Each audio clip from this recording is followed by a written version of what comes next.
Hi, so before I bought an air fryer, I was wondering if it could actually replace my toaster oven, especially the toasting of bagels and also English muffins.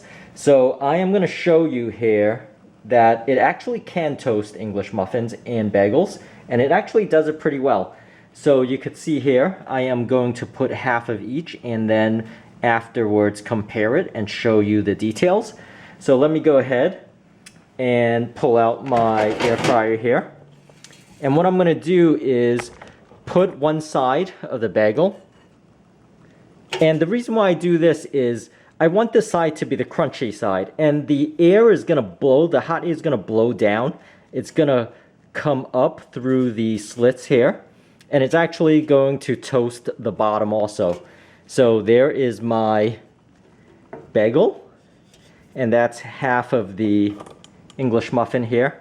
I'm going to put it in, and the magic is actually to set the temperature to 400 degrees and toast it to whatever your liking is, but usually I do 3.5 minutes. In this case, I'm going to do 4 minutes just to give you a better idea. So here's where the digital ones come in a little bit better. I'm going to actually use my Google Hub and say, hey Google, set the timer for 4 minutes.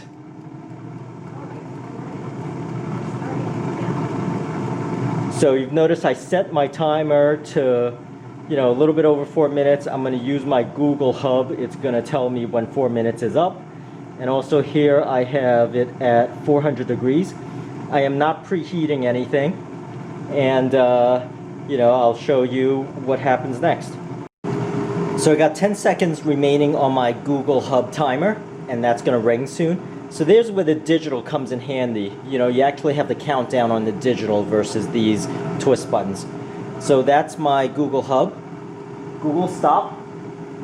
And I am going to pull it out, turn it off, pull it out, and reveal to you my toasted bagel. And I am gonna gonna place it down right there and give you a close-up look and comparison. So you could see it's toasted. This is the toasted side. That's the non-toasted. And you could see it's nice and crunchy. And it actually does retain some water content inside. It doesn't dry everything up. You could see, it's still moist. I could push into it. Even for a English muffin that is thinner than a bagel. So you could see there. It's just fairly perfect. I would say 3.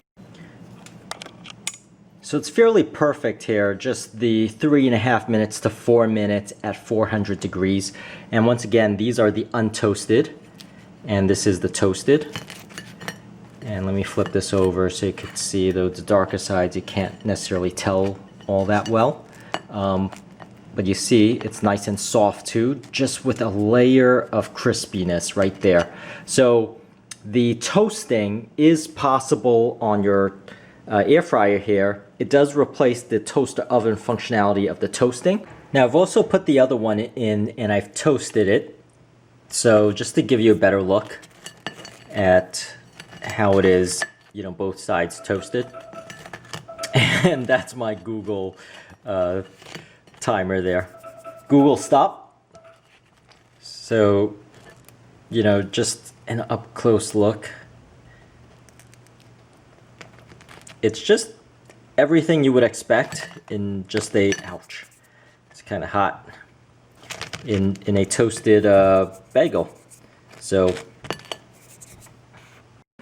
And so if you're thinking about just getting an air fryer and you're just using the toaster oven for toasting, it does work.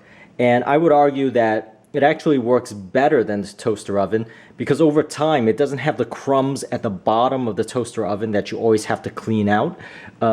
What you're cleaning out is something you could pull out and rinse in the sink. So it's just so much more convenient than a toaster oven.